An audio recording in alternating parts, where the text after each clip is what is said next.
We're back. Did you miss me? I know you did. It's okay. It's okay. No need to fret. Sorry for the delay, folks. Me and the wife went on vacation for 2 weeks, then got deathly ill at the end of it, which took me out for another week. And on top of all that, some really incredible drumming opportunities came up that took my focus away from posting stuff. But I'm now at a spot where I can get back into it a little bit. So let's begin another episode of Explicit Materia, the podcast where a nerdy drummer talks to his friends. Follow me on Twitter at The Wise Drums, Instagram at Wise Drums, Facebook Wise Drums, or follow the Explicit Materia Facebook page. And of course, subscribe to youtube.com/wisedrums, where I post clips of this podcast and other stuff, like my trip down memory lane with good old Kyle Lampy, where we go back in time to listen to all the 18 years of music we created together. Please check those out if you haven't, because it's quite eye-opening. As always, if you're easily offended by any controversial or satirical material, please move on. This podcast is not for you. Any disagreements you might have with the points presented, I'd love to hear what you have to say via Twitter or the YouTube comments section. And let's start it up. Here we go. My guest today is Miss Pamela Howell, a makeup artist / makeup enthusiast. Me and her have worked together for years, and we would always have these great fun back and forths on life and all these other topics and stuff. And I've been meaning to have her on the podcast for a while, so I'm excited to let you guys hear our convo today on makeup, movies, special effects, social media, and bullies and stuff. I think a little other stuff too here and there, but so without further ado, here's Miss Pamela Howell.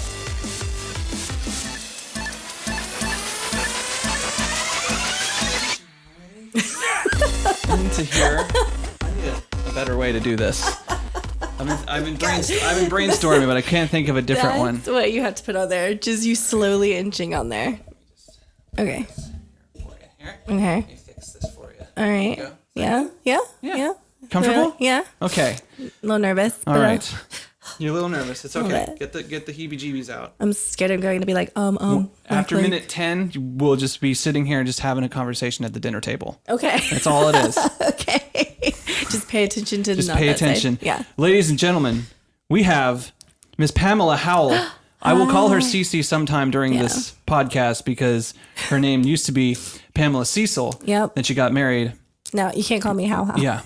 So, for those that don't know, Miss Pamela Howell actually was the makeup artist for my Attack on Titan YouTube video that kind of got a little viral there. It got a little big. It got a little big there. It was just fun. I was just thinking about that the other day. They just sort of came.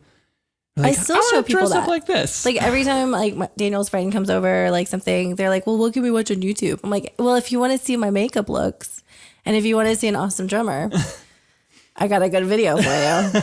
Like, it was really fun. It was so fun, except you got so sweaty. Oh yeah. That was a lot. But I guess if I want to be like an aspiring makeup artist, like I got to learn to. That's right. Miss Pamela is really into makeup. That is her thing.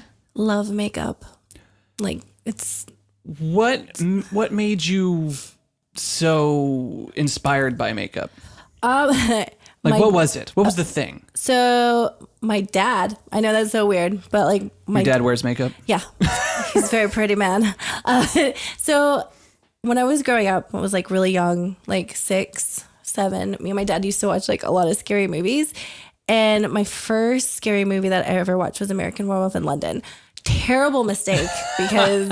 How old were you? It was my first one, so I was like 6. And I watched it with my dad. My dad realized his mistake. Bless his heart. Yeah, I ended up sleeping with like my mom and dad for a month. But there's this really awesome like transformation scene of the werewolf. Mm-hmm. David is his name in the movie. It was the inspiration for the Thriller video. Yeah, and like the guy that did the makeup, he shot a lot of stuff in reverse. So like when you see the hair growing, it's actually them pulling the hair through like a gelatin piece. So and then they played it backwards, so it looks like the hair's growing out of his skin, and like all of like the changing of the snout, like his snout, it's all like robotics because they didn't have CGI, right? So like they made different robots, like animated robot, but they made different things to like for different features, and it would like pop out, and then they put like a skin on top, so it looked like, and so like the makeup in that, I just wanted to know ever since when I was little. I just wanted to know how they did it, and like all like special effects and all that kind of stuff, and like The Thing, John Carpenter's The Thing. The 80s one? Yeah, with Kurt Russell. Yeah. Oh, it's so beautiful. It's like in a makeup aspect, like everything was like done by hand. Mm-hmm. Like the guy that created all the monsters, he lost sleep, and like he like starved himself. He was working so much. Like it was just a lot for him. But if it wasn't for American Wolf in London and the Thing, like I don't think my passion for like makeup and oh damn! You knocked them all over. I locked them all over. It's okay. Continue. It's domino effect. I don't think my like passion for makeup like would be what it is today if I didn't watch those like 2 monumental films in my like childhood. And like I watched The Thing when I was like 12, so it was a little bit older. Yeah, I watched the Thriller video right around the same age, when I was 6 or something, and it scared the shit out of me. Yeah. But I loved Michael Jackson so much, so it was like a weird a really weird combination of love for Michael Jackson and complete terror for the entire first 20 minutes of the music video. So beautiful. Which is him just like telling the girl to run away. Run away. Go, I'm a monster. And he turns into a werewolf, but kind of not. It's more like a cat. I think it's like his version of a werewolf. Yeah. I think the focal point is like the amazing, beautiful zombies that are in the background. Oh, yeah. Like practical makeup and practical effects. I love it so much. Like every time I find out that they do practical, it just makes me so happy, because now in a world we live in like CGI. Oh yeah. So it's really difficult to find a movie where you're just like, oh, that's like even The Walking Dead. The Walking Dead used to be practical, and then all of a sudden, no, not anymore. Yeah. It's all digital. The blood, you can definitely tell the difference. Yeah. And like the first couple seasons, you're like, wow, this is a really gruesome show because it was a lot more practical. Yeah. And then you started to realize, like, wait, that blood doesn't look real. It doesn't look good. Doesn't look. And the way they attack the zombies, like where Michonne like hits a zombie with the sword, it's very like it's not real looking. No. It's not badass enough. No, because they changed it where they have just a stick, right? So they have the butt of the samurai sword. Mm-hmm. She's just holding that, and then they digitally add in the samurai sword cutting into the person, and digitally add in the blood effects. Yeah. So, and you can tell. And like, shame on Greg Nicotero. I love Greg Nicotero. He's the master of horror. Like, he trained under Tom Savini, right? Yeah. Tom Savini, again, the OG of horror. He has like his own makeup school. Educate the people who Tom Savini is and what he has done. So Tom Savini, he was the original makeup artist for like all your old movies, like Dawn of the Dead. So he did the original 1970s version, and that's why they look kind of grayish, because they didn't really know what zombies look like, and like it was Technicolor, so they were just starting getting into like colored films. Yeah. And then he grew from that. He did Maniac, which, if you see the original, not the Elijah Wood, but the original, it's so creepy and it makes your skin crawl. But he was in it, and he did like Dawn of the Dead, or not Dawn of the Dead, Dusk Till Dawn. Dusk Till Dawn. Yeah. What a great movie. He's just fabulous. And like, if you watch films like older, like 80s films that are horror, 90% of them are going to be Tom Savini, because he's just fabulous. And he created a school in Hollywood that's ungodly expensive to go to, but if you go to the Tom Savini school, like, you're set. Yeah. It's a shame. It's a shame that practical effects has fallen by the wayside, because that's what kind of disappointed me about and I've talked about this before, the Stranger Things series. I love that show. Yeah. I love it to death, because it reminds everyone of what it used to be an early 90s, late 80s kid. Yeah. And, it disappointed me when I realized that they used entirely CG for the monster. Yeah. I'm like, you guys missed a real big opportunity here to bring back. Yeah. Because if they had And maybe they didn't have the budget for it. You know, I understand, but maybe they should have somehow fought for it because, you know, the show is already inspired by 80s movies. Yeah. And in the 80s, there was no CG. No. Why on earth? Whose idea was it? Like at the end of the day, who was like, "Oh, we'll just do the monster CG." It takes me out of the show. It does, and I get what they were doing because honestly, it's easier and cheaper to do CGI. But like, if you had like a really good puppeteer, just like Jurassic Park. Like amazing puppeteers, and they added also CGI in it, so like they could do double, and that was in like 1993. Yeah, like if they can do it in 93, like I'm pretty sure like 2018.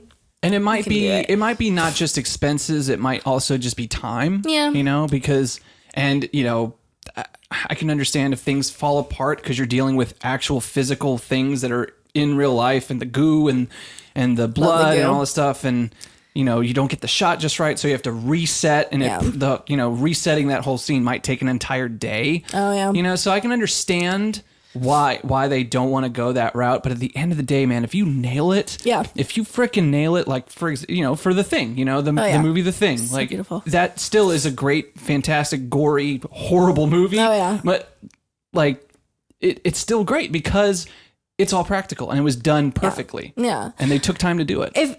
Practical is good if it's done right. Now, if you watch some B-rated films, like some awesome movies on Shudder, like it's part of Amazon. And it's like it's a subscription. It's just horror films. Oh, that's right. Yeah. Yeah. So there's some movies like Thanksgiving.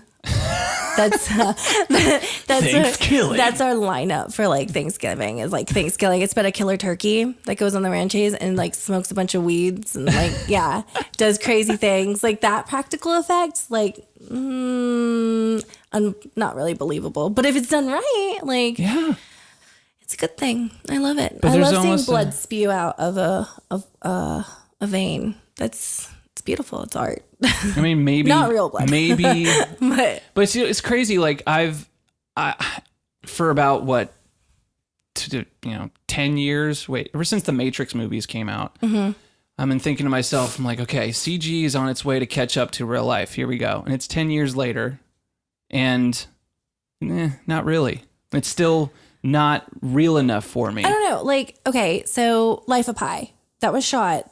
Never watched it, actually, but it was kind of boring, but it was good. I mean, okay, it's one guy in a boat in an ocean, right? So with a lion or a tiger, they shot that literally a man in a boat on a green screen.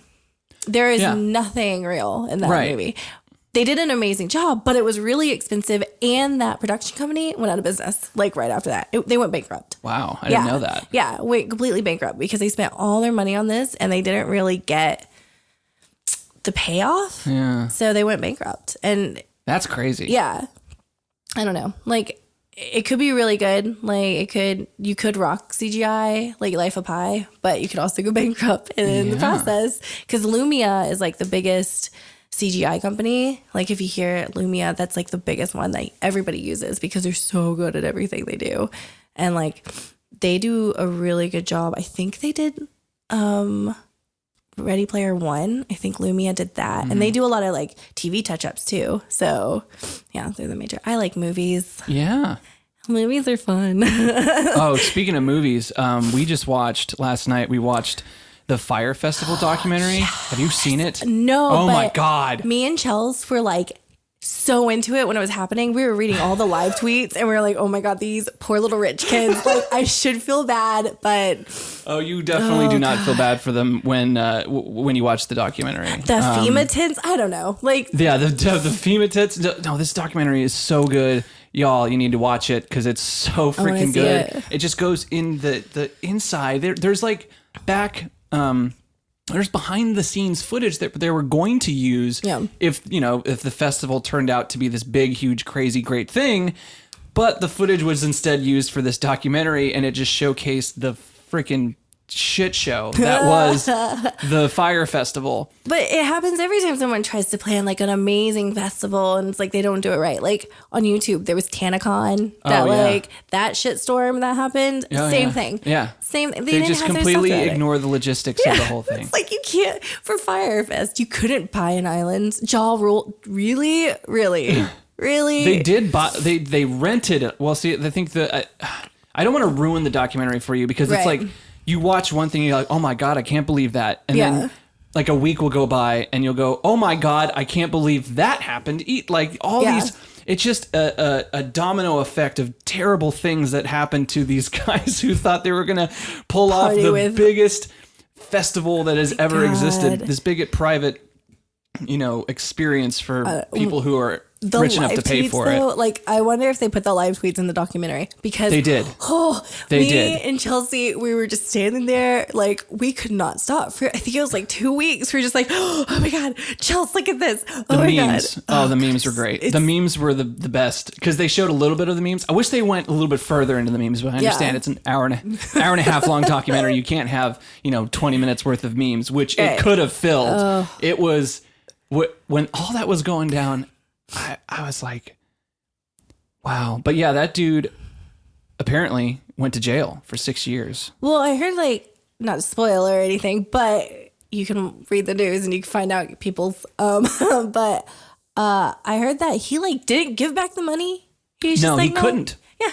He couldn't because, it's just so terrible. And what you'll find out in the documentary and like how he couldn't have paid these people. Yeah. Because the whole thing, again, spoiler, is just one big giant scam. Yeah. Because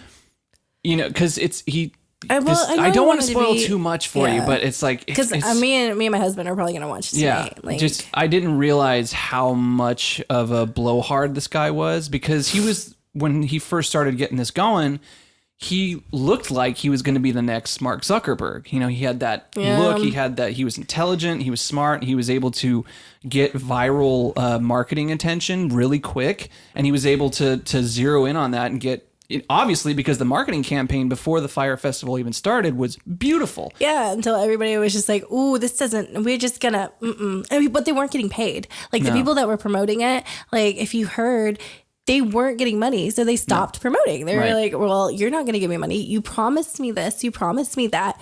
I don't see any outcome of this. The most heartbreaking part of that whole thing was the labor workers. Oh, yeah. They had emergency hired basically everybody on that island that could lift something. Oh, yeah. And you have all these workers, day in, day out, no sleep, very little food because there's hardly any food to do something. You need to have preparation for something like that. In order, you got to feed your workers. You got to, you got to pay them. Yeah. And when all that thing went belly up, all these workers were like, "Where's my money?" I've worked 80 hours within 2 days. Oh yeah.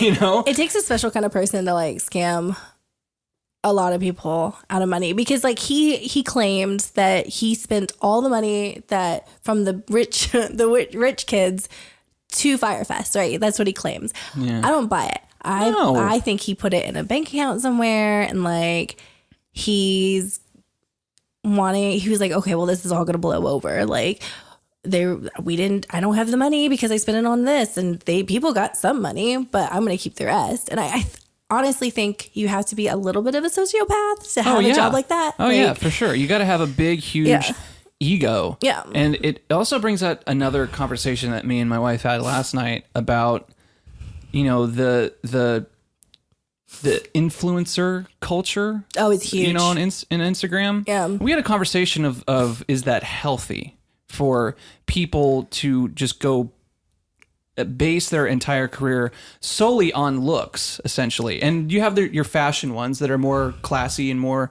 fashionable, more tasteful. Yeah. And then you have the ones that basically just show their butt. Yeah. And they get a bunch of clicks, they get a bunch of ad revenue, and it brings up an interesting conversation of, is that healthy for the person? I go back and forth on it. And I think it really depends on the person. Yeah. I think if you are a healthy individual that knows that your looks aren't going to last forever and are utilizing this to get as much money as possible, save it up, and then realize that you have other skills to bring to the table, maybe become a marketer, maybe become, a manager for models, do and put good back into the world, then that's a great thing. But if if you're the type of person that thinks your looks are always going to be there to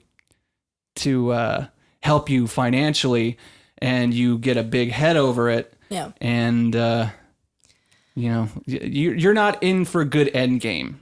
I think history is repeating itself. Like, think about in like 80s, 90s, before we had social media, we had child stars. We had, oh my god, yeah, and look at them now. Like, name a child star that's not like, what's his name, Neil Patrick Harris. He's still healthy. Name a child star that hasn't like lost their mind. Like, Macaulay Culkin is coming back. Yeah, he was on the Joe Rogan experience the other day. He was on the Angry Video Game Nerd. Yeah, I thought it was so funny. He's so good. Good for him. He lost his mind there for a bit. Yeah, and like he's doing good. But like then you have someone that's like from the Partridge Family. What's his name? Danny something, and he just lost everything. And I think it's the same thing. Now we have just a different platform. We have computers. So you have the Paul brothers, which on YouTube, and they're crazy. Like, not a fan, even though Shane Dawson did a really good documentary. Yeah. But didn't change my mind. And you got all that. You got everything. Tried, Shane. You tried. Yeah. He's doing, But I just think it's just history. I think any time you're going to be in the public, and anytime you look great and, sex sells, you know that, I know that. It does take a special person to not go crazy, but 90% of the time they're young. They're so young. Yeah. And then when you're young and you're surrounded by, what's funny is like everyone hates on Justin Bieber, or at least did for the longest time there, because he kind of went a little nuts. But I was sitting there while he was going nuts. I'm like, guys, he's 19. Yeah. He's 19 years old. And from the age of 13 till for 6 whole years, everyone that surrounded him is a yes man. Is a person that says, "Oh yeah, that's a great idea. Totally do that. Oh, that's funny. You're hilarious." And it's the same with like Lindsay It's not Lohan. healthy for a child to be surrounded by people that always tell them it's okay. Yeah, it's the same. I just think it's a little bit easier now to be. I'm not going to say easy, because the person that's doing like Instagram, is Insta famous. They're working really hard. Like, they have to look good. They have to make their bodies look good. Did you see that other documentary? It's called Meme something. It's about influencers, essentially. This influencer culture and Instagram culture. I haven't watched that. I think that's on my list too. It's really good. But it's easy, but it's hard, because it's easy to get your name out there, right? It's easy to open an account. Hard to get the followers. And I think it's just a lot easier to try to do it now. I think it's harder to be an actor. I think it was harder back in the like early 90s, back in the day, because you actually had to have a little bit of talent, like with acting. So like Lindsay Lohan, for example, great actress. Like, she was amazing. And then she lost her mind because everybody around her was like, yeah, you're the hottest person in 2004. Like, you're amazing. And like Amanda Bynes, she's also making a comeback. I love these people that are like making comebacks, because we all like love a comeback story. Oh, well, we love ripping people down and then bringing them back up. And like Amanda Bynes, she got diagnosed with like schizophrenia. And like, and now she's going to fashion. I just read an article about her. She is in fashion school, getting her degree on fashion design. And I'm like, girl, I miss you. She's the Man, my favorite movie. Like, I love that movie. I just watched that the other day.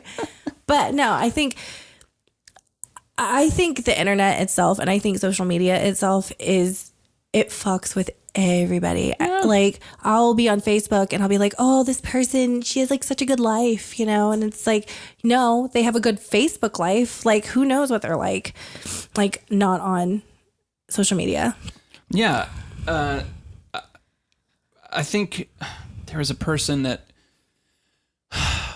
said that the rates of anxiety and depression ever since social media became a thing have skyrocketed. Oh, yeah. Because all you're surrounded with on the internet are your friends' best life, living their best life. Yeah. And you know, and no one puts like, hey, I just got fired today and my boss sucks and my wife, me and my wife are fighting and, you know, I don't know what it means for our relationship. And no, they just put, pray for me having a hard time. And it's like fishing. They're like, okay, having a hard time. They don't tell me why they're having a good time. They don't tell me what's happening. They're just like, can someone just put something funny put a funny meme in my comments? I'm just having a hard time. And I hate that. Oh, I got to delete my Facebook. It's a lot. Dude, Facebook is going down. Oh God. There's been a lot of people, I think our age, that are leaving Facebook because it's just a cesspool of, you know, people. It's just a cesspool of fakeness. Is what it is. Yeah, I mean, it is. And if I get one more person that's just like, please pray for me, I'm like, oh, I can't do it. All that's going to be left on Facebook in the next 10 years, I think, are going to be older people like our parents who use Facebook for its original purpose, which was to keep people together. And you know, that's the only reason like I didn't delete my Facebook is because like my grandma who lives in upstate New York's on there, right? My family that lives in upstate New York, who I could pick up a phone and like text them or call them. I could, but you know, Facebook's right there and I get a funny BuzzFeed video on top of that. So it's like, it has its perks, but it also, it's like the time that I'm on Facebook, I could be reading a book. Like I've been trying to do that. Yourself. Yeah. And something like that, but I'm not. I'm on Facebook or Instagram. And Instagram is getting just as bad. Like I used to really like Instagram and I'm not the type of person that posts a lot of things, but I will stalk a person on there. I will look at everything that person has created. I'm like, ooh, that's really good. And like, I love that. But now it's the same thing. It's like, now I have to be Insta famous. Like now 20-year-olds are like, ooh, I gotta get a lot of followers. And like people, I posted one thing about getting a facial, right? And I tagged the person that gave me the facial. Now 30 people added me. I have no idea who they are. Yeah. And I'm like, what? Are you just trying to get well, most of them, most of them are fake accounts and they're like follow back kind of accounts. Not doing it. Yeah. I don't know you. They're spam accounts. It's just a part of the internet now. One of them was like a leather briefcase. I'm like, what would you want from a 30-year-old person, a girl with a leather briefcase company? Why would you want me to follow you? So I don't know. Like, I'm so addicted. And I think that's the problem right now. Like people, we have this tool right next to us that we can look at anytime. Yeah. I think slowly but surely we're all starting to realize how unhealthy this but what is that culture is this social media culture is with, you know, it brings me hope because the last couple documentaries that are about social media showcase the perils of social media. Like I said, that meme documentary, which you really need to watch because it goes into, you know, influencer culture and this whole phenomenon that's, you know, that spurred out of nowhere. They really do showcase, you know, everything is great at first, but then it can be taken away from you like that. And what are you left with? You know, and I think I feel bad for some of those memes though, like the people that are like that are in the memes, like what was it? I'm pretty sure there's a support group for them. Yeah, well, okay, so there's the one with the kid that's like this, right? Like it was just a kid that was like eating sand. He turned that into his dad needed like a new kidney or something and like was really sick. They used his meme to get support to get his dad a new organ. And that's pretty cool. That was amazing. But then you have stuff that are like the crazy girlfriend, right? The crazy ex-stalker girlfriend, like it ruined her life. Yeah. There's one like a true hipster that he was like sitting on a bench with like a typewriter. He was on like, there was a really good show on Sci-Fi about that. It's called The Internet Ruined My Life. And he was on there and he was saying that he was like writing a story for people. Like that's his job. He wrote stories for people and he got paid for it. So he did that and he was like, I'm just going to do it in the park. Someone took a picture of it, found out who he was, doxed him. Oh, wow. Yeah, he got doxed and ruined his life. Same thing with like the girl that created Gamergate. Like someone doxed her. Of course. Yeah. Yeah. Well, that's just it's the sad reality of a more and more broadening internet. Yeah. It's taking our lives over more and more, this virtual space. Yeah. And I don't know what we can do to stop it. I think it's just going to get worse. It's going to get worse until someone gets really hurt. Like, and until, I don't know, like I just see... But I think anyway, like someone's gonna like fuck with you. Like, true. You got people, you got the kids that like online players that are swatting people. I know. Like, well, you know what? In some states, so thank God. In some states, thank God, they are pushing up the penalty for swatting. Oh, good. I think it's like second degree murder or manslaughter. Oh. I was like, if you're caught swatting, because it should be. Yeah. Because the last guy, someone could get killed. The last big swatting incident got a guy killed. Yeah. Oh, because yeah. he sent out the wrong address. Oh boy. And this guy opened the door. SWAT team came in and shot the dude. Oh, you know, God. No, it had nothing to do with the game at all. Yeah. And it's terrible. And not only are like people in danger, but like animals, like they'll straight up shoot a dog if they walk in there and the dog's barking. Yeah. Like that's my worst fear is like, you can kill me, but don't touch my dog. Oh, yeah. Like, yeah. Take me, yeah. Save the dog. Yeah. I'm all about saving dogs. Yeah. But yeah, that's, I'm trying to prepare myself for, and it's probably crazy because it's probably never going to happen. Because I'd imagine it's like getting, it's like having lightning strike you twice. The whole like, everybody on the internet zeroes in on you for what you said or what you did or something like that. And then you become like this huge, target to be shamed and stuff. Sometimes people say something that's taken out of context and they wrongfully get shamed and they wrongfully get zeroed in and ruins their life. And right. So I think like I get opinions. Like I have opinions on things. I have opinions on a lot of things. And like, I think if you're willing to like put your opinions out there, like something's going to happen. You're going to offend somebody. Yeah. Someone out there's going to be offended. Somebody is going to be offended. Like it's going to happen. I think it's when people take it too far. And like you can really, the internet can really like ruin a person's life. I try to have zero presence on like Facebook.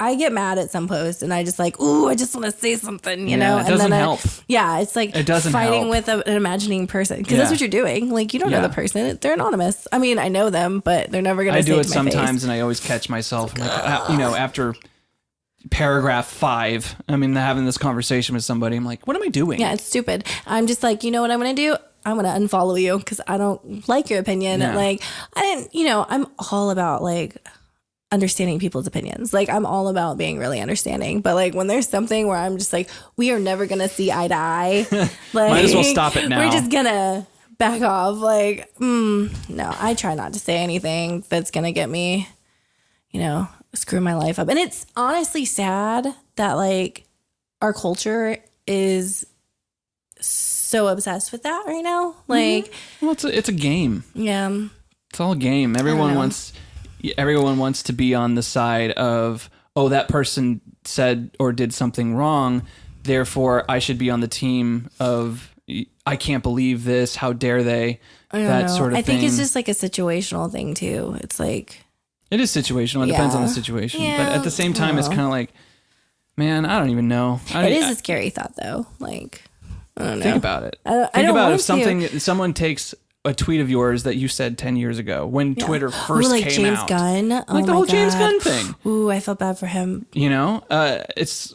I don't think the James Gunn thing, that shouldn't have happened. Like, I get where Disney went because Disney is a family company. Mm-hmm. But if you look in Disney past, they hired a lot of like child predators to do their shows. Yeah, it's but it's a very confusing and weird. It was public, so I think Disney was like, well, let's just cut it out. And I think they had every right to do that. Either way, they would have been screwed. Yeah, the whole situation is just.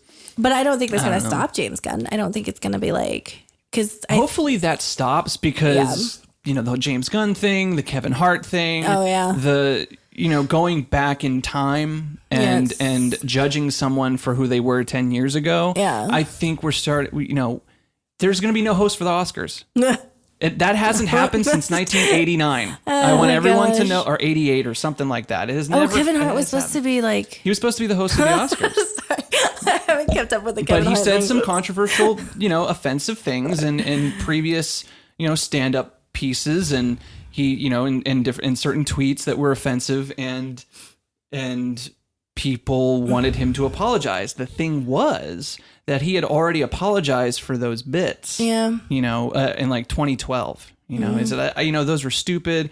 I'm not the same person anymore. I apologize. And he did that because I there was a little bit of response to those past tweets, and Yeah. I don't know. And he went on Ellen, and she was they talked about it, and I think we shouldn't, if someone's like out there like apologizing, it's like, okay, well, they realize it happened 10 years ago, and they realize what they did was completely and utterly wrong. Mm-hmm. It's out there now, but I don't know if it should ruin your life. Like there's a few things where I'm like, okay, maybe it should. No, okay, let me back up. I don't think anybody's life should be ruined because of what you're saying. I think I know what you're saying. You're saying, because it's my thought too, I think that there should be a path to redemption, right? Somewhere. Like, I feel like if it was 10 years ago and like this person went from whatever they were before to now they're like a completely different person. Just think about it. 10 years ago, I was 20.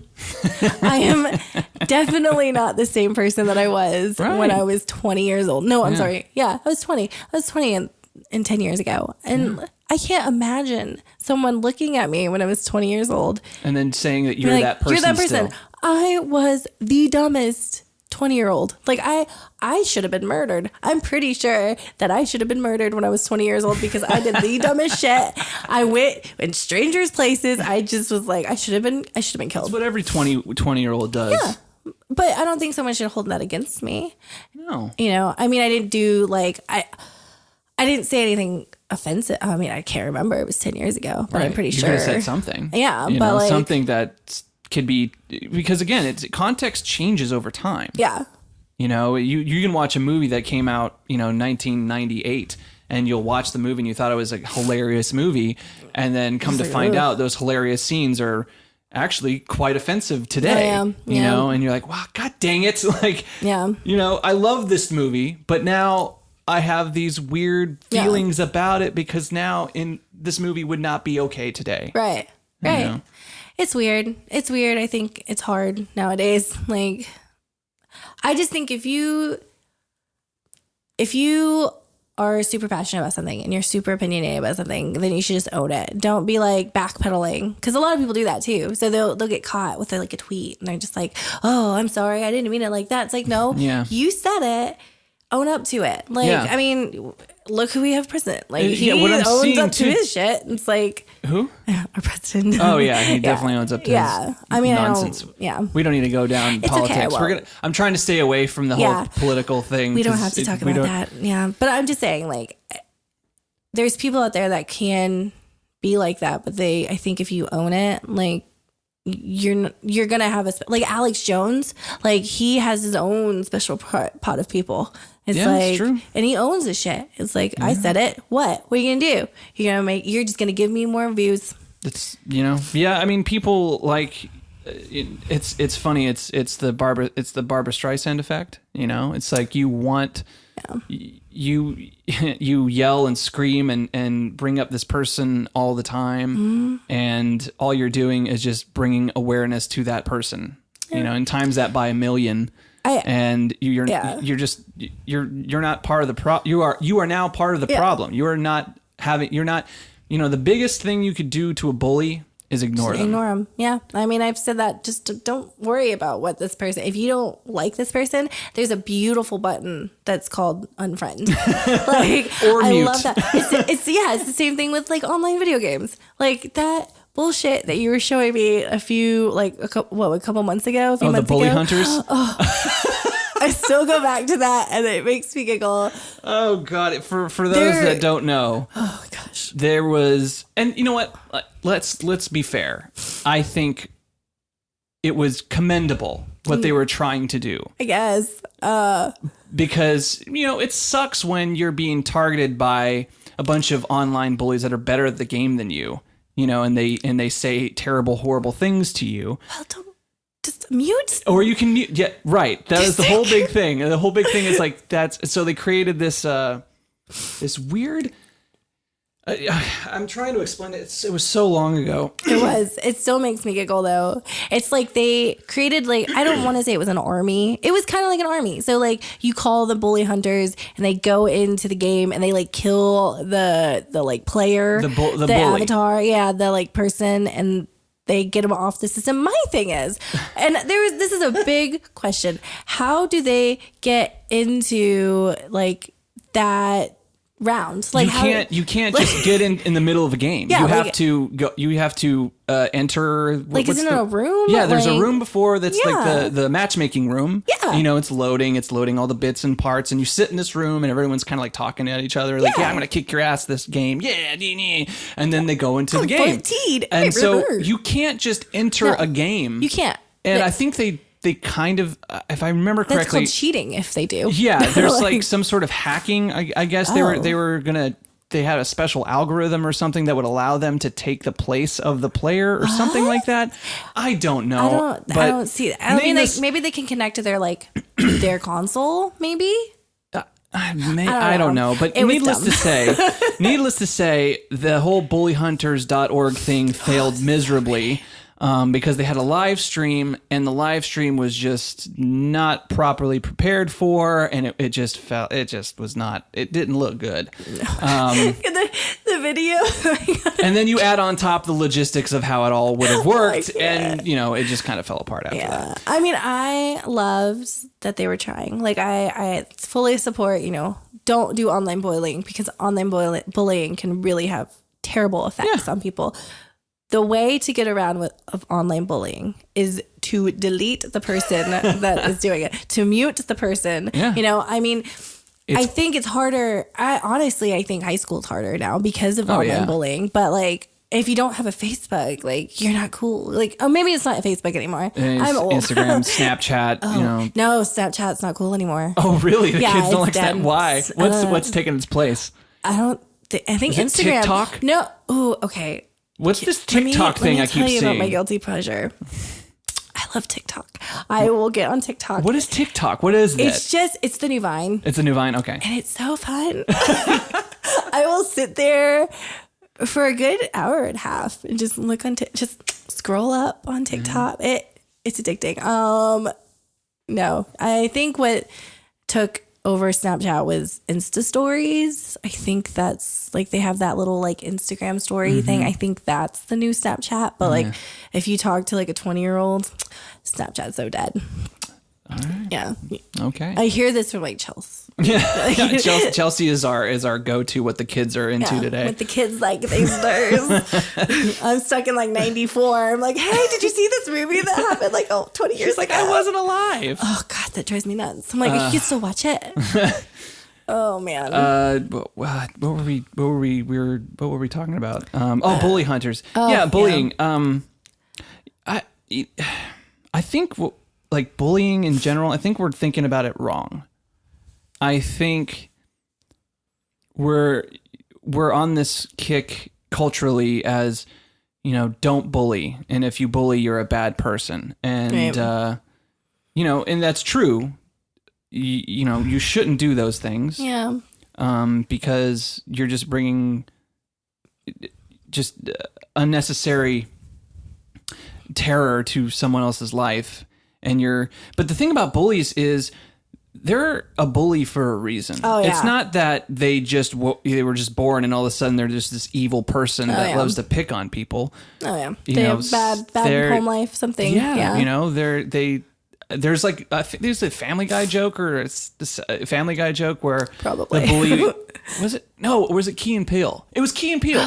Key and Peele had a skit. Oh, I saw The bully skit where the bully is telling him why he's bullying him. Yeah. And he's doing it like in a threatening way. Yeah, and the kid that's being bullied is like, dude, I'm sorry. Do you need to talk about it? It's like, no, I don't want to talk about it. I'm gonna go and get my ass beat by my father. Oh God. Oh, I never really had a bullies growing up. I had one, but it was complicated. I don't think she'll listen to this. But I think now we're friends. My mom always told me don't bully and don't let bullies. If you have a bully, try to befriend them because you don't know what's going on in their life. So it was always that's a healthy. See, my dad said you just kick their ass, son.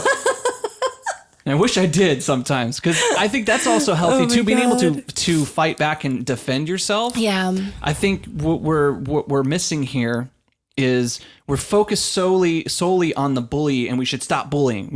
Bullying should never happen. But I think that's an end game that's never going to happen because you're always going to have people and kids, especially kids that they're going all throughout all these emotional processes they've never had before, and their brain is expanding at an exponential rate, and then all of a sudden puberty hits. Puberty. Shit, it's over. I heard puberty's worse for boys. I don't know. Maybe I'm wrong. I don't know. It depends on the boy. I mean, it's pretty rough for us girls. Yeah. I think girls got us beat on that. I don't know. I just know there's a different culture for men growing up, bullying for men. It's yours is different. Yours was, beat their ass. Mine was, just, walk away or something. But I think it's always going to be different for females. Unfortunately, I think it's the same thing with a sex culture. It's the guys are go for it, yeah, and girls are you can't have sex forever. You should never do it ever. I totally get it. It's just how society has shaped us. I think same thing with bullying. If you're gonna bully someone, there's a high chance that you're being bullied at home. There's a high chance that your father or whoever's father was being bullied by his father. It's just hierarchy, honestly. And it's unfortunate. I think what the whole we need to stop bullying now. I think if we did stop bullying when we were kids, I think if we want to end it, I think that might stop bullying down the way, the next generation. But honestly, I think something's going to happen to that kid. If they're prone to bullying, there's going to be abuse of something. Well, they're not. So. Well, see, the thing about bullying is the way I see it, and because I was bullied heavily. Was it the hair? No, that's when kids stopped messing with me. It was the trip pants. When I started dressing like a goth kid, no one fucked with me. I bet. Scary shade. But everyone loved me because I was cool. I looked like I was this really sullen, dark kid, but I was on the football team and I was running back, and I hung out with the hip hop kids, and I hung out with the skater kids, and I hung out with all sorts of people. Yeah. That's good, though. It was a good time. I had a great time in high school. Yeah. It was sort of in middle school and before that, definitely in elementary school. Elementary school was the time that scarred me most. Really? Yeah. Because I went from Montessori private school from second and third grade to in the middle of third grade going to a public school just in the middle of the year. Oh. Yeah. That's and so rough. here I am with my little bowl haircut with a ponytail. Oh my God, I need to see those pictures. the tight jeans and the shirt tucked in, and at that time it was 90s and all the kids were sagging. I didn't know what sagging meant. I didn't know what any of that meant, and so I was prime target, man. God, I was prime target for all the bullies. Terrible. Oh, and no. I'd never experienced bullying until that year. I'm not laughing at you. It was scarring. It really was. And so I went to my dad. And my dad, he would say, I'm going to teach you how to defend yourself because you need to defend yourself. Yeah. And Mom wouldn't let him because she had the opposite. She said, ignore them, right. And I went with the mom because, I wasn't confident in my abilities to defend myself. Not only did I not confident in, defending myself physically, but also mentally as well. It's not like as if I'd had like a mental disability or anything, but I just wasn't. I didn't think I was that intelligent. I didn't see myself as witty, you know. But anyway, you know, those kids, man, they went after me. They went after me and pushed me around. And I've only got hit once. Like, it only got physical one time. I also think like that could be stopped if there was less kids in a school, because they don't have enough like adults around. Like, I don't know about. But I'm sorry. Let me finish. What I think would have helped me when I was a kid is enrolling in some sort of martial arts. Oh yeah. And learning how to be confident that I'm good enough. Yeah. And I'm better than you because I'm not the one going after the person. Right. And if you want to take this to the next level, I am confident in my abilities because I've been taking some martial arts and I know some jujitsu, motherfucker. If you want an arm broken, we can do this. I took Taekwondo. I wanted to be the pink Power Ranger. I wanted to be Kimberly. Yeah. That was the only reason I took it. I wasn't even bullied. I think, when and if I have children, I'm going to be very... Now, if he or she does not want to go into martial arts and want to do something else, I'm going to go, okay. But I'm going to try to instill into them. Show them the Power Rangers or Teenage Mutant Ninja Turtles. It's like, do you want to be like that? You want to be like that? You got to learn some jujitsu. You got to learn some. Do you want to be the Red Ranger? Oh. That's the only reason I was in karate. Never used it. Oh, I did kick my sister in the face once, but it was like... Yeah, it's never used for what it's for. I was showing her my high kick, and my sister is 4'10", so she's really short. And I think I was in karate, and I had like a growth spurt, so it was like, I want to say middle school, less than that, elementary school.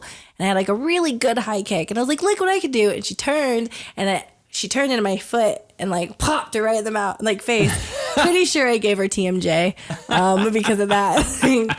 But no, there is a balance. So like your mom was right and your dad was right. Like if ignoring doesn't solve the problem, and like if like befriending doesn't solve the problem, you should defend yourself. Like, there should be no reason for that person or that kid to touch you. Mm-hmm. I am very prone to personal bubble. And if you go past that personal bubble to touch me, I will touch you back. Yeah. I will defend myself. I am a very pacifist person. I've never gotten into a fight, but if I had to, I would. Yeah. I think that's the right, healthy way to look at it. Yeah. But yeah, you're right though. It's a lot harder on these kids today because not only are they being bullied on the schoolyard, they'll come back home and go on their Snapchat or Insta story and it's just people comments, blah, blah, blah, blah. But again, it's always there. Block people. You have the ability to block people. But okay.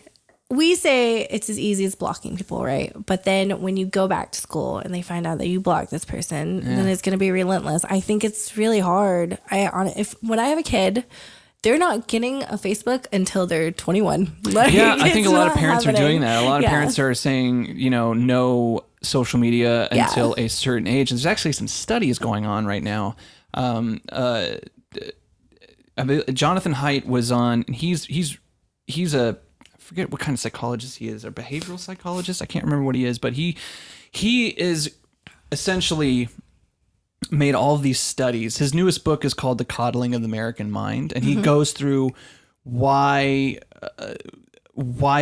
we as a culture are like kind of going a little crazy right now, and what's going on with our youngest generation, and why anxiety and depression have skyrocketed, and social media plays a big part of that. Yeah.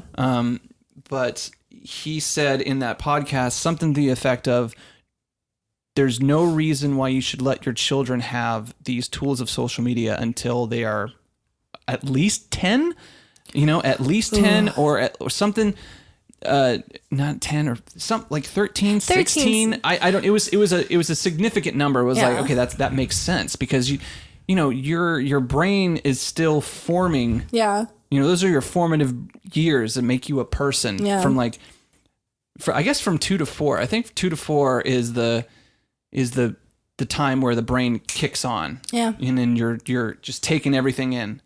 And whatever happens in those 2 years really makes a person. Yeah. Yeah. Makes sense. Yeah, I won't ever let my kid. I don't know. I think it's one of those things like, well, I grew up at a time where our generation is so weird because we grew up at a time where we were young. We had technology, but we didn't have it like at the palm of our hands. No. Not like we are now. And then when I got into high school, like I think it was a senior, and I got a phone. And it was a flip phone that if you accidentally got on the internet, you were fucked, because then you'd had to pay some money. So I had that. And then like when I got into college, that's when like the phones, like iPhones and Samsung, that's when technology really boomed. Mm-hmm.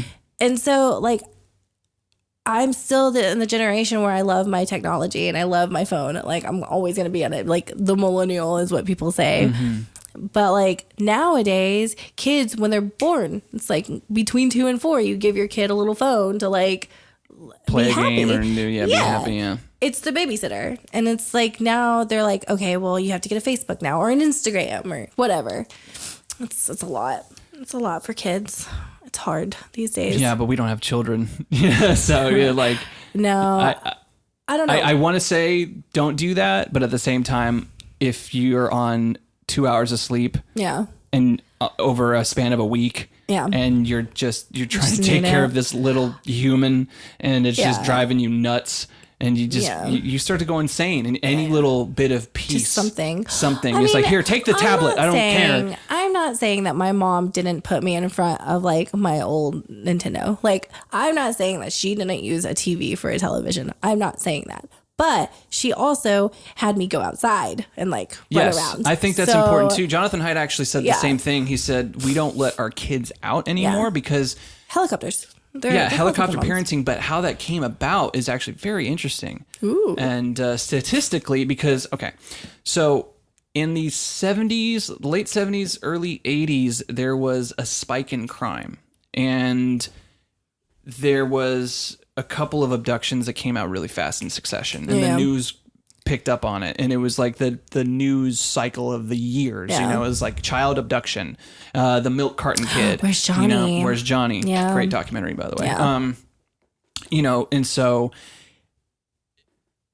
our society took that, and we're so afraid of losing our kids, and so, you know, by decade after decade, we shelter our kids because we don't want them to get abducted. Yeah. Statistically speaking, your child has a very low chance of being abducted by a stranger. Oh yeah. You know, that hardly ever happens. I think he said it's really that happens like 100 times out of the year, maybe. Out of makes sense. 30 million people that live, you know, in this country. Yeah. You know, they had the latchkey kids in the 80s, like where they were just like doing their thing. My sister used to walk to school, like. And so I think Utah actually has put up a law, which is crazy that Utah is progressive on this, but it's crazy because they say that it's not illegal to let your kid go a certain amount of feet, you know, or to walk home from school, or because a lot of states, I don't know how many states, I imagine quite a few, that if you let your kid walk to the park by himself and they're a certain age, you're gonna get in trouble. You're gonna get in trouble. Yeah. You know, you'll be arrested for negligent parenting. Yeah. You know, you'll get child services called on you. People are like freaking out. They're like, what is that random kid doing? Yeah. Yeah. I'm not saying that my mom wasn't a helicopter mom, because she was. Like, I would go in the backyard, but if I went down rode my bike down the road, oh God. Send the squad. Send everybody. Send the FBI. There was like a really fine line between the helicopter and like, because my sister was the latchkey kid, which latchkey kid just means like they were able to roam the neighborhood. Yeah, roam the neighborhood without worrying about something happening to your child, right? Mm-hmm. So then it goes from that to like the helicopter mom, and it's like she kind of was in between stages, but I don't know.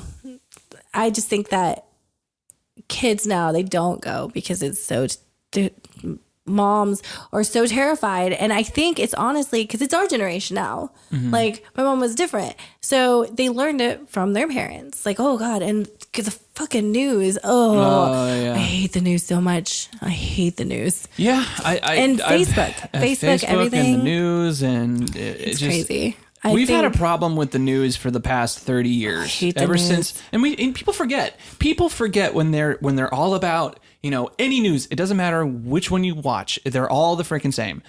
They're all for-profit companies that rely on narrative Yeah. for their audience. Did you see that video? That's what they do. Yeah. Oh, yeah. Did you see that video though? Yeah, I saw the video. Okay. We don't need to go into that. Okay. But what I'm saying I'm is, just saying, like, it's for crazy. years they have they say, okay, this thing happened. Okay, this is our audience. We need to tell the story. Keyword story. Yep. We need to tell this story to our audience. So we will omit certain information to play up to our audience. And every news station does this. It doesn't matter. It doesn't matter your political affiliation. Every single one does this. Yep.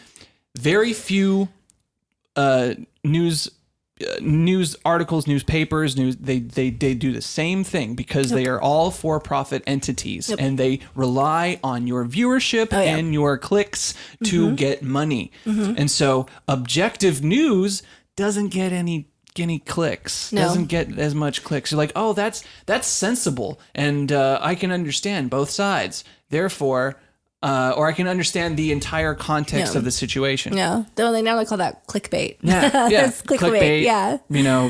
And it's like I'm hoping eventually that people will become more intelligent about this and be like, okay, so an event happened. It's not gonna happen. I just maybe they will go back and forth and try to broaden their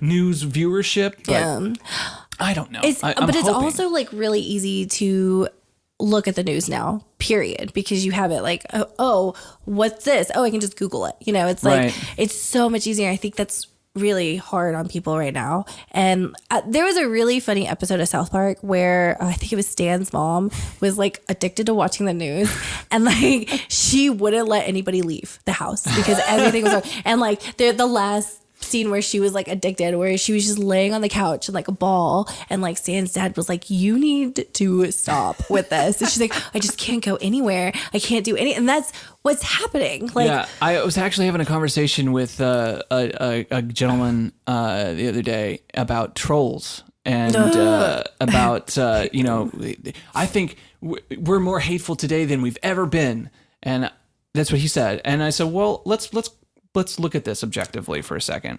Number one, I disagree. Yeah. Because the statistics show that we live in the most peaceful time that has ever existed. I don't like segregation isn't that big of a thing right now. I mean, there's a few places we can go through any time during the 70s and even the 80s, and we can pick 50s, out 60s 50s too. and 60s. Yeah. Okay, I'm just saying the 70s and the 80s. Yeah. Even though we imagine them as the time of love and peace and blah blah blah. No. Like no. Like crime was very high during the 70s and the 80s. But anyway, the statistics show that we live in the most peaceful time. But what is he talking about? He's talking about the comments on, have you looked at, that's what he said. It's like, have you looked at any of the comments on YouTube? It's a cesspool, and there's a bunch of hateful people on there, and this, that, and the other. Well, yeah, and I go, they're anonymous. And I brought up that South Park episode about trolls. Have you watched that? I don't. Remind me. It's like South Park's amazing because they're able to explain something and in a way that you're like, I totally get it. Yeah. I totally get it. I understand what this is. In the full basic context, because yes, on the outset, look, at first glance, you look at all these terrible comments led by terrible people saying all these horrible things, and you're like, oh my God, the world is falling apart. And then you watch that South Park episode. So in the episode, trolling is a really big problem. And there's this one troll that's like, he gets everybody. And it becomes this national, world, global thing about just how terrible this person is. And so they try to figure out who this troll is because he's the worst. He's the worst human being on the face of the planet. And turns out it was Kyle's dad. And so it's terrible. But I mean, like Kyle's dad is like, is this Hasidic Jew? Yeah. Is it Hasidic or Ashkenazi? I can't remember what kind of Jew. But anyway, he's conservative. He does right by the church. He presents himself as a good person. Right. But he does the trolling, and when he eventually gets caught, they want to know why. And he goes, because I thought it was funny. Yeah. You know what though? That's true. Like, you know, and he, you know, and so what I tried to explain to this person is like, yes, you know, they're saying all these hateful things, but they're saying it. I would imagine that most of the people that are saying these horrible things are just hiding behind a veil of anonymity because they think it's fun, and they don't realize the impact their words have, or maybe they do. Maybe they're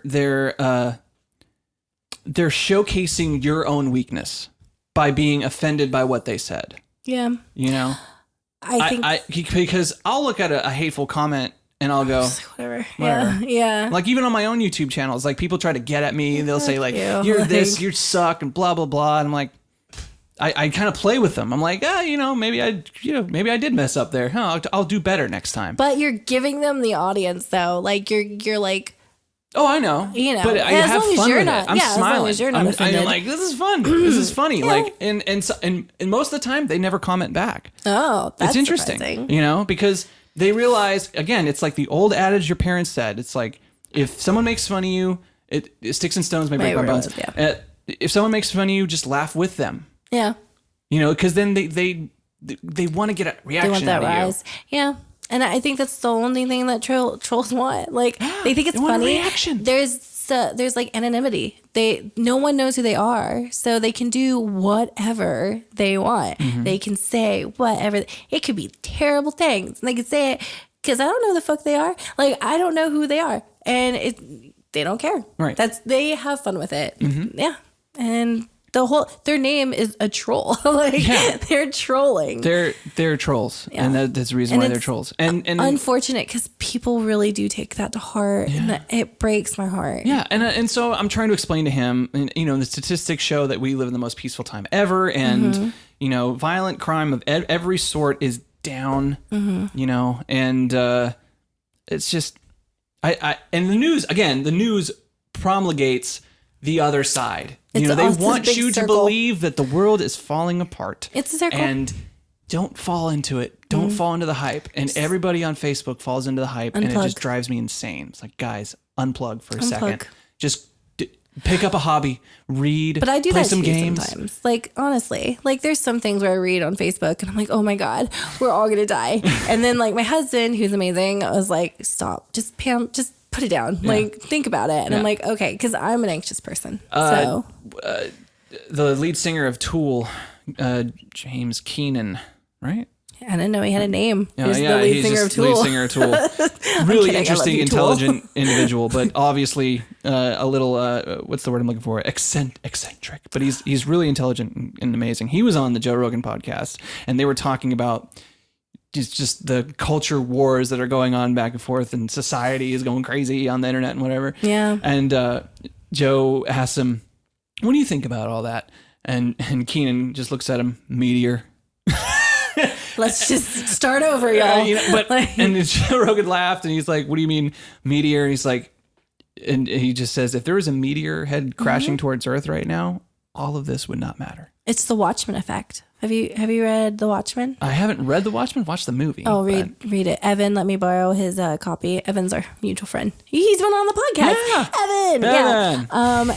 It's an amazing graphic novel, and like that is pretty much like the premise. Like there's aliens that come, or something that's gonna happen. It's gonna bring the entire world together, and like I'm not gonna spoil it. You've seen the movie. I've seen the movie, but like it's the book. The book's always better, but yeah, it's what's gonna bring everything together. Something that's gonna fuck the world up. You know, something we have to conquer together. Joe Rogan I'm bringing up Joe Rogan all the time, guys. If it's not apparent, you need to listen to that podcast. It's amazing. Ooh, and last podcast on the left, and that too. Yeah, I haven't started listening to that, but I will eventually. There's 340 episodes. Joe Rogan. Yeah. It was before that. Watchmen. Yeah. He was talking about New York when the World Trade Center, happened. He said for a good couple months there, nobody was fighting with each other. Right. Like all the stupid little shit that we'd always fight with each other, Christians against Muslims and this, that, and the other. And, black people versus white people, and the little fights that we have culturally all the time just didn't happen because everyone in that moment had a common enemy, and it was the people that did this. Yeah. And none of like at that time we were all Americans. Yeah. And it's when he said that, I was like, holy shit.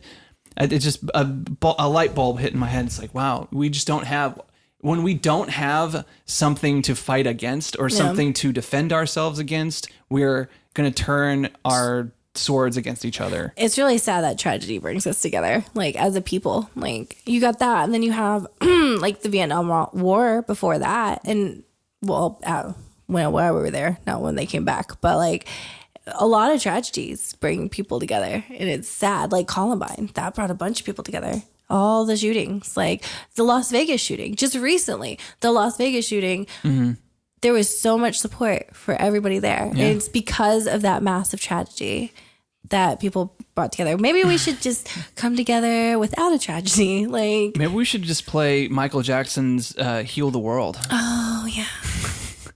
Make it a better place. Yes, I love it. For you and for me. I don't know. What's the rest of the line? All I'm thinking about is like Thriller right now because we like talked about it before, and like you're on a Michael Jackson kick. Yeah. So. I'm trying to think what else we had to talk about. I think that's what time is it? What time is it here? I got. Yeah, I think that's. Let's wrap it up here. Okay. Let's wrap it up. I don't really have anything to plug because I'm not. To plug. I should plug my husband's photography. Yes, let's talk about Daniel. Yes. Her husband Daniel's a fantastic photographer, and he's cute. Okay, well, of course. Yeah. Obviously, he is an amazing photographer, and I think he would like kill me if I didn't like plug him. Plug away. He has an Instagram. I have to look it up real fast because I think it off the top. Terrible wife. Don't even know it by heart. I don't know his phone number by heart, so I am really terrible. So his Instagram is DLH Photos, and he has a website, but you'll find that on the Instagram because I can't remember that one. There is another Daniel Howell Photography in Tennessee. Don't listen to that guy. Yeah. Don't watch that guy. Daniel Lane Howell. That's his middle name. He's great. I do have an Instagram, but I'm not really there. I don't even know the name of that one either. Just look for Pamela Howell. I'm going to try to post more like of my makeup looks on there so people can see my face more. So what is your Instagram? Just so when in the future, when you start to pick it up. Let's see. Good question. I think it's so sad. PJ something. How do I look at it? It's still under my maiden name. I should change that. It's PJ Sparkles 18. There you go. Yeah. So, but definitely check out my husband. He's great. Awesome. I love him. Well, I thank you very much for coming down. It's good seeing you again. It is. And I'm so glad that everything is so much better now with your new job and everything. Yeah. And you're in a better trajectory. Yeah. And thank you so much for coming. I'm glad I finally got to do this. Yeah. Like we've been talking about this for a couple years now. A few years. We finally did it. Yeah. We finally did it. Now, if like me and Chelsea and your wife just come on here and we just talk about like that'll happen. Girl stuff. I'll do it. I'll do it one of these days. Yeah, I'll do it one of these days, and I'll be the producer on the side, looking up all the stuff. You're like Shane. I'll be producer Shane for the episode. Yeah. All right, Pam. Yeah. Thank you. It's so weird you calling me Pam. I know, right? Cool. It's so weird. Yeah.